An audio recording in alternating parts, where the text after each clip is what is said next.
Last week on World Recycling Day, we caught up with Joshua and Francis and the Good Humans family, and they embarked on their first unofficial Guinness World Record attempt. Joshua takes us through the day's activities, the inspiration behind the bold initiative, and the innovative approaches we can expect next from friends at Good Humans 268. Check it out. Good Humans 268 is no stranger to us here at ABS. And today, March 18th, which is World Recycling Day, Joshua and her team have made their first unofficial Guinness World Record attempt. Behind me, you can see about 5,000 meters of plastic bottles. Their aim is to raise $16,000 US to ensure that they have a chance at breaking this record and many, many more. We are at our unofficial Guinness World Book Record attempt. An unofficial attempt just because for official attempts, you actually have to register and the cost is $16,000 US. We're hoping to break 50 Guinness World Book Records over the next 5 years, and today is the first unofficial attempt where we're getting the logistics of it. My voice is going. I think I'm hungry and tired at this point, but I feel good because we've learned a lot and we've seen a lot of interest. And I feel like the camera is here at the right timing. Somebody's donating some bottles. Somebody's coming to ask me a question. Somebody's punching things are lacing. So there's a lot of things happening on the ground today. Ideally, we're trying to break the Guinness World Book Record for the longest plastic bottle line chain. The current record is 35,000 meters. So we're trying to do 36,000 meters for the Guinness World Book Record. At this point, we've done just about 10,000, close to, and it's magic. We also invited the public to drop off their recyclables to us. So once you have recycled material, there's a section for that. We have a station where you put holes into the bottles, and once the hole goes into the bottle, we have nylon that we're threading through and through and through so that we can create the record. Today we learned exactly how to do it and what would happen. So today we're actually not going to make the record just because of finance. We would need to purchase 360 of these because this is 100 meters. And then what would happen is we're going to stretch it from that flag to the road is 100 meters. And then we would reel it all 360 times and we would break a record. I'm excited. Today provided logistics as to how, when, why, and I would say the stadium is the perfect location because of the trees. So on the actual day, what would happen is we would have the bottles already punched from the night before. We would set up different stations, and there are 81 schools on island. So if we get 10 students from each school, that means we'd have 810 individuals on the ground. And then what would happen is the students would stretch the nylon right to the end, and then in between, we're gonna have students just pushing bottles. It's gonna happen. So the reason for today's action and everything that we do is to give individuals with disabilities jobs. However, for Guinness World Book Records, we're going with the mantle of teach a man to fish, give a man a fish. As a non-profit organization, what we have to do is generate revenue so that we can stay alive. Unlike, contrary to popular beliefs, non-profits need money to run. We have staff, our trucks use fuel, we need garbage bags, we need gloves, we have to pay for our website, we have to pay for Facebook ads. So the cost attached to running a non-profit, what we have to do is to generate revenue. So if we're a tourism industry, my vision is if we break 50 Guinness World Book Records, we will become a tourist attraction. So what would happen is people are gonna pay to come and see what we've done. We are actually on display. I'm gonna show you 2 other Guinness World Book Records that we're hoping to break throughout the next 5 years. And that way, when tourists come to Antigua, they're gonna come to our location and we're gonna be able to generate revenue from that. And everything that we do is to give individuals with disabilities jobs, to empower them to change their lives because they should be seen and they should be heard. And today is day 1 of magic. I'm really excited. I feel my voice is gone now. I'm hungry now, I'm tired. We have lots more to do, but the fact that people showed up, the students were they had so much fun today.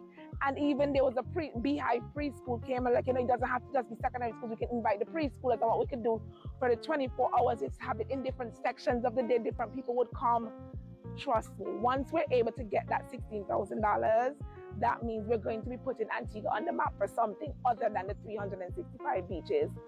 So once it's punched, somebody's gonna push it through, and then we are going to reel it right to the end. Hence, we're saying we're gonna need at least 10 people.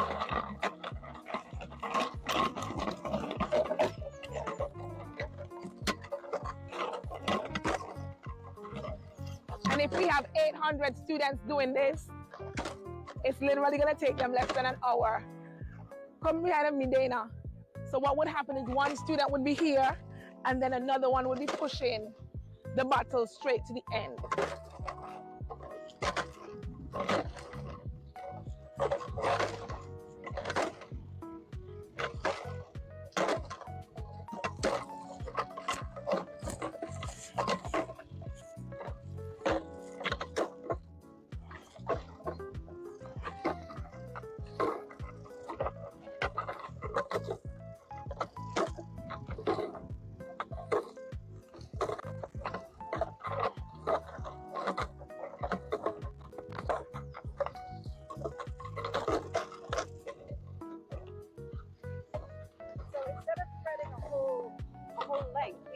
Your father and I could do a half, figure out how long it takes to do that. Correct. Okay, so where's mine? He's at halfway this one, so we just need to complete threading this one. So we thread that one. Thread the rest of this one. I'm Dana Nicholson, and from English Harbour, and I've come out here today to help Joshua Nett because she is powerhouse, and I just want to see her thrive and go for this recycling thing. So it seems a little silly to be threading bottles and things like that, but it's very important to make the idea big and get people to know about recycling.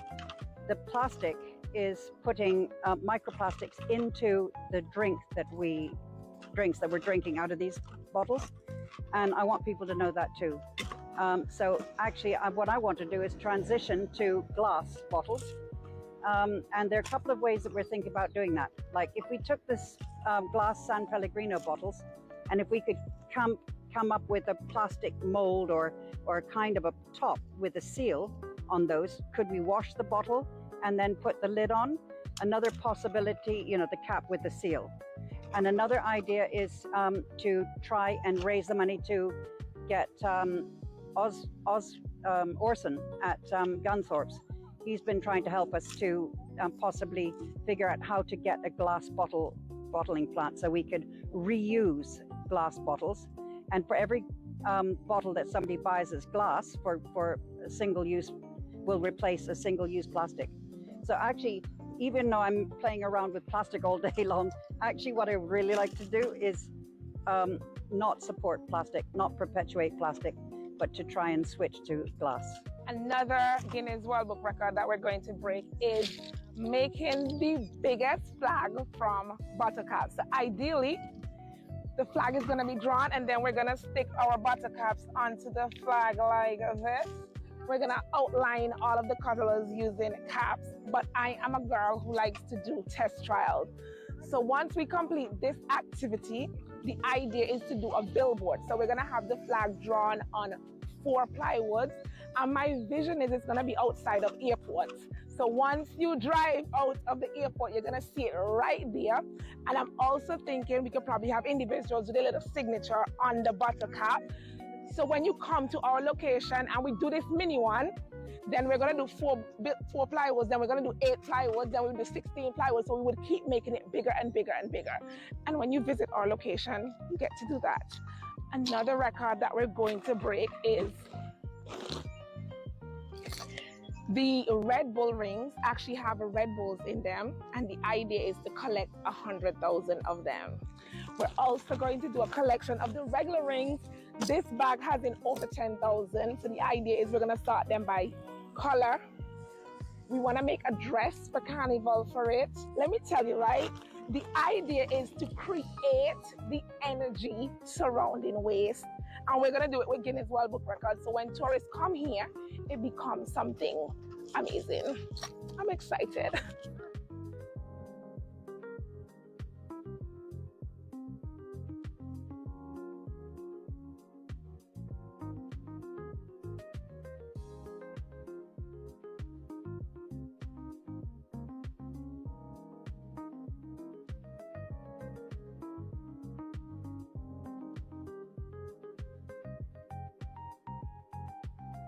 From breaking barriers to breaking records, Good Humans 268 is showing us what can happen when you combine creativity, advocacy, and sustainability while all putting Antigua and Barbuda on the map.